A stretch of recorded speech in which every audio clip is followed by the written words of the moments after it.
التطور المتسارع في المواد المستخدمة في تنفيذ المشاريع المعمارية أطلق عيننا الخيال ليصل بالعمارة إلى أماكن لم تصلها قبلاً. الأماكن التي وصلها الخيال المعماري عكستها الواجهات والسقائف ومنحنيات السقوف والجدران الفاصلة.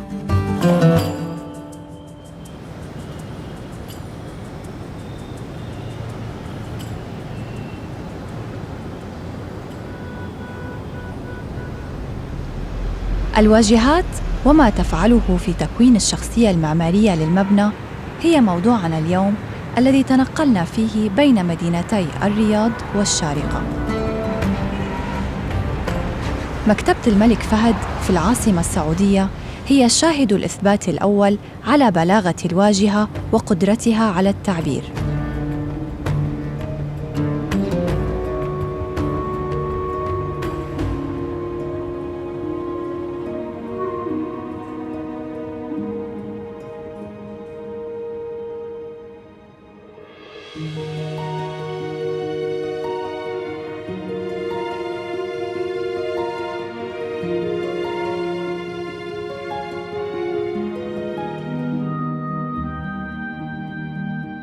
وجد المعماري المجدد للمكتبة نفسه أمام أكثر من تحدي عدم التفريط بالمبنى القديم، وتحدي ترك المساحات الخارجية والحديقة على حالها، وتحدي توفير مساحات إضافية دون إضافة أي أرض جديدة على المبنى.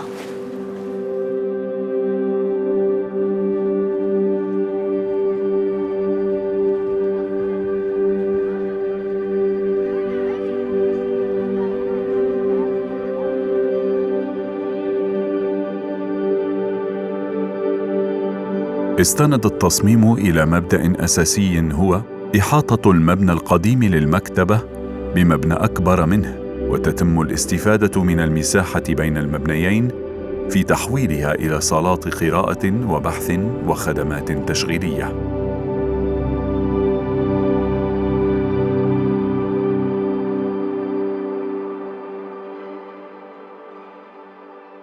التجديد في المفهوم المعماري يختلف عنه لدى المعماريين الداخليين أو the interior designers. التجديد في التصميم الداخلي يتم داخل الوعاء الكبير أو الهيكل المعماري للمبنى. التجديد في المفهوم المعماري هو التغيير الذي يحصل في جزء أو كل الهوية المعمارية للمبنى.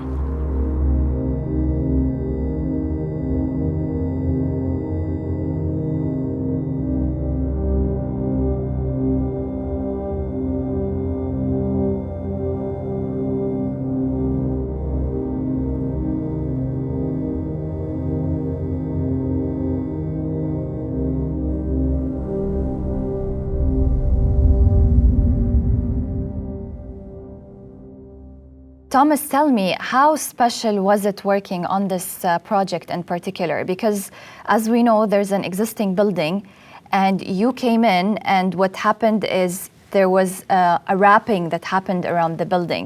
So there was no demolishing, there was no building on the adjacent sites. What were the challenges here and how did you face that?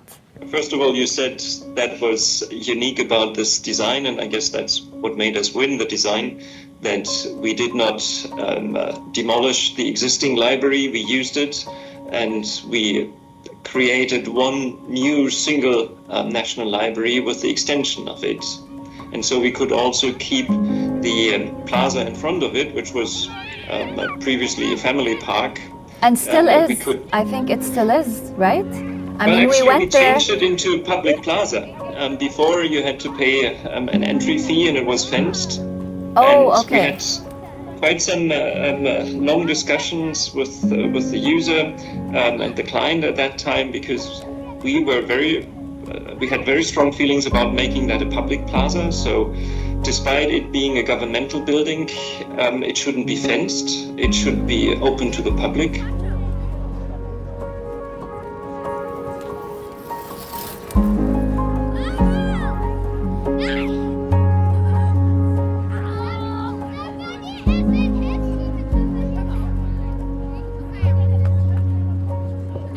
Always are aiming for a very simple design that is very accessible for everyone, particularly if it's a public building where you have visitors from the entire society coming in, who many of them have maybe never visited a library. So the existing building, we clearly dedicated that to where the books are. So we put that in the center. And in that existing building, that's where all the book stacks are.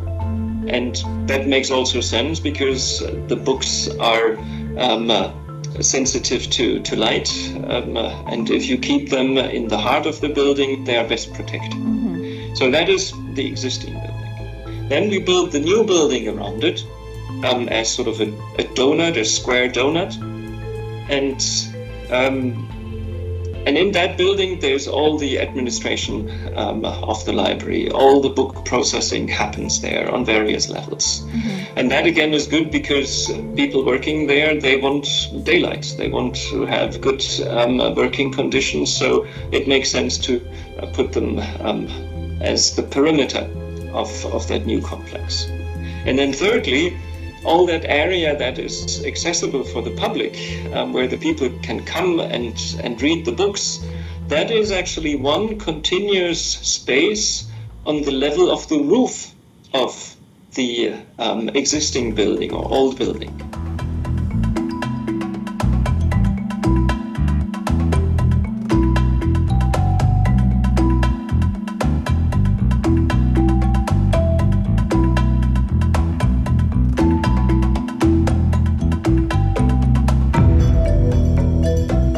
The light, the natural light, which is a very valuable element in design, was beautifully shining throughout the entire floor.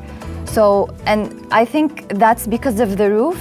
Yeah, I'm very glad that you mentioned that, because that for us was a key objective to achieve what we call technically a daylight situation inside the building. So the idea for me and the team obviously was that we create an indoor space where you have the light quality as if you're outside, but filtered, reduced to a level where it's comfortable. Mm-hmm. And that was the objective. And as you're saying, that is partly done through the roof. It's actually mainly done through the facades, yeah. But the roof plays an important aspect as well, particularly because the sun is, especially in Riyadh, very much high up, so in the center of the sky.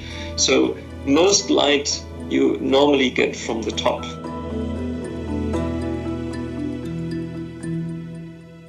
There is a system of highly reflective microsheds in the glass double glazing units, so in the air space of the two glass panes that create the double glazing unit, which is particularly oriented for the location of the library and the position on the roof, okay. Which allows only diffuse light from the sky, from the northern sky, into the building. And all direct sunlight from every second when the sun shines in Riyadh throughout the entire year is reflected entirely outside again. So we only get diffuse, and diffuse light is very energy low into the building. Mm-hmm.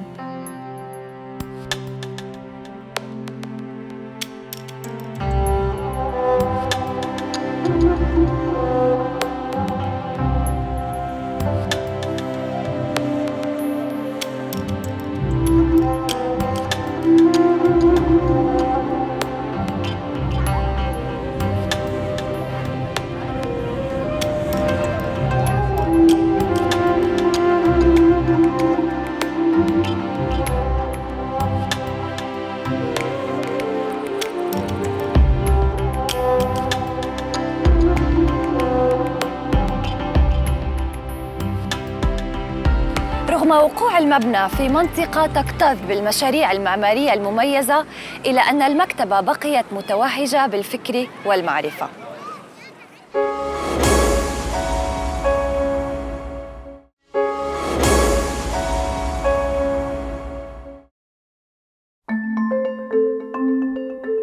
من الرياض في السعودية، حيث عرضنا مشروع تجديد مكتبة الملك فهد المعماري، والذي اعتمد على واجهة منفصلة إلى جزيرة النور في الشارقة لنضيء على مشروع حديقة الفراشات، والذي صمم على نفس المبدأ، واجهة منفصلة عن المبنى لكنها تصنع هويته المعمارية.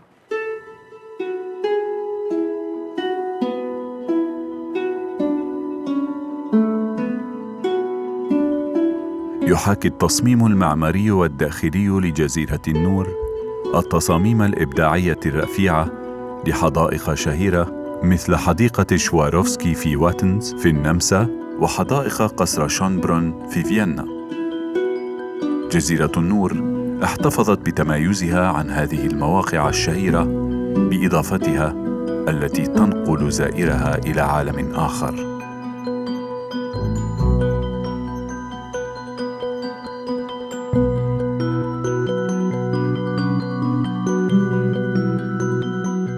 بعد أن عبرت الجسر الخشبي الذي صممه معماريو الجزيرة نفسهم وهم 3 ديلوكس الألمانية، أقف الآن أمام بيت الفراشات، والذي صمم ليحاكي الطبيعة الاستوائية بواجهته المزخرفة التي فاز مصمموها باستعمال المعادن في التصميم الهندسي، وهي من الجوائز الهندسية العالمية. حصل هذا في عام 2016.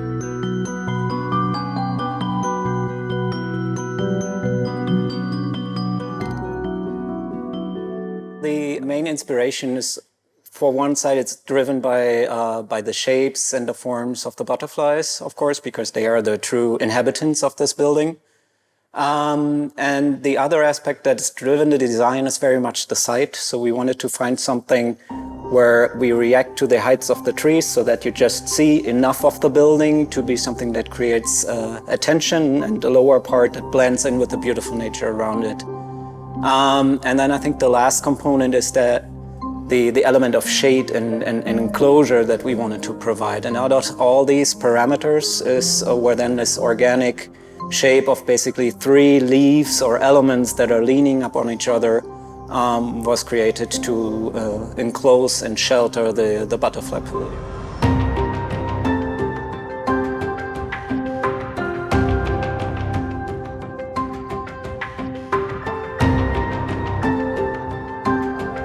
التصميم الداخلي قام به المعماريون نفسهم، فملأوا الجزيرة بالزهور ابتداءً من الواجهة مروراً بالمقاعد والممرات وزخارف الزجاج.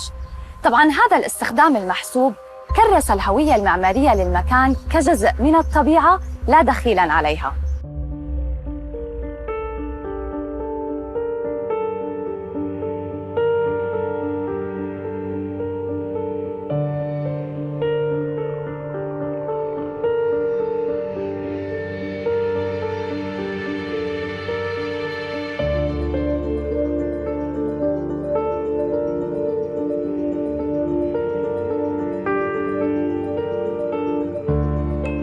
يبلغ ارتفاع سقف الواجهة 13 متراً، أما أفقياً فيصل إلى مساحات كبيرة ضمن سطح مساحته 800 متر. أقسام الواجهة الثلاثة توازن بعضها البعض لتعطي السقف بعده الرقيق. يرتكز الهيكل بأكمله على 9 نقاط و3 أعمدة تشبه جذع الشجرة.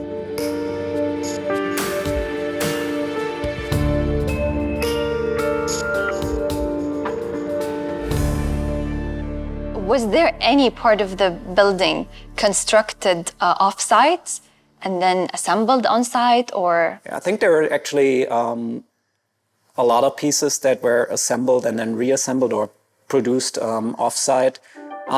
The shading roof itself, I think, was a big challenge because we're on an island and there is no bridge. So everything that was brought to this island was brought here on a barge, which is limited in size. And so the shading roof was constructed or pre-constructed in ladders that were then transported to the barge and then brought to site. There was a huge amount of scaffolding, basically building up the inside space of the pavilion. And then these ladders were then welded on site to achieve the whole structure. And that only became stable when all components are in place, because the whole structure is it's like a unity, a structural unity, all the elements. And that provided an additional challenge, I think, that we faced is due to the welding on site. We have multiple colorations, so we have that turned into a very, very long search for gold, basically, that we're doing here, trying to find just the right tones so that they all talk and correlate to one another.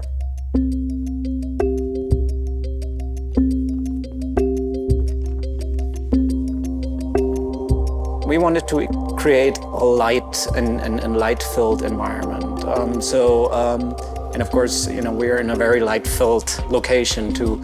And I think a light color tone, for one, works very well with the heat, but it is also something that brings the colors to life. So if you have multiple colors, I think if you add some white to the mix, that's when the colors become vibrant, and that helps to accentuate the beautiful nature that we are around. The greenery is just greener, against the white. So there's a beautiful dialogue that I see happening there.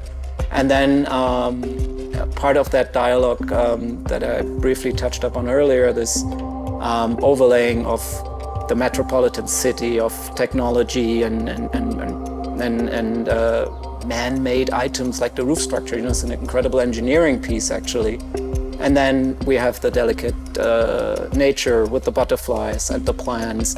And then we have the patterns that come from that. So we have the shading of the roof, we have the shade from the palm trees, we have the texture of the plants, and of course we have the colorful wings of the butterflies. And that's when we felt we also introduced a color layer from our side into the building, where we bring additional elements in here that add to the complexity of the space and create a special atmosphere.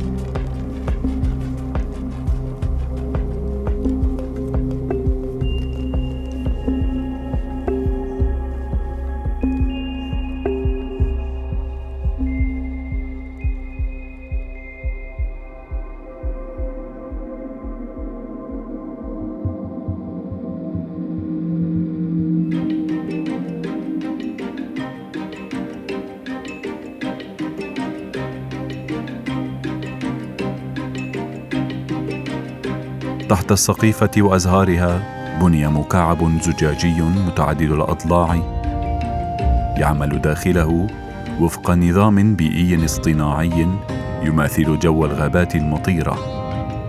هذا المكان هو بيت الفراشات. في هذا المكان الذي تعيش فيه عدد كبير من الفراشات، استخدمت لبناء أجزائه الداخلية مادة معمارية حديثة وتسمى بذكريون. ذكريون هي سطح صلب شديد المتانة وقابل لإعادة التدوير بنسبة 100%. يستخدم لبناء الأسطح بأشكال موحدة.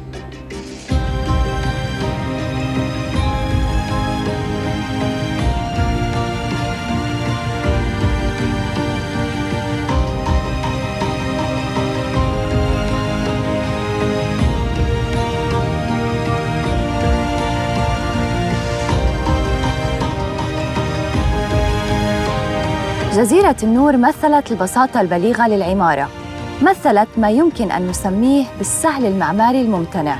إلى اللقاء.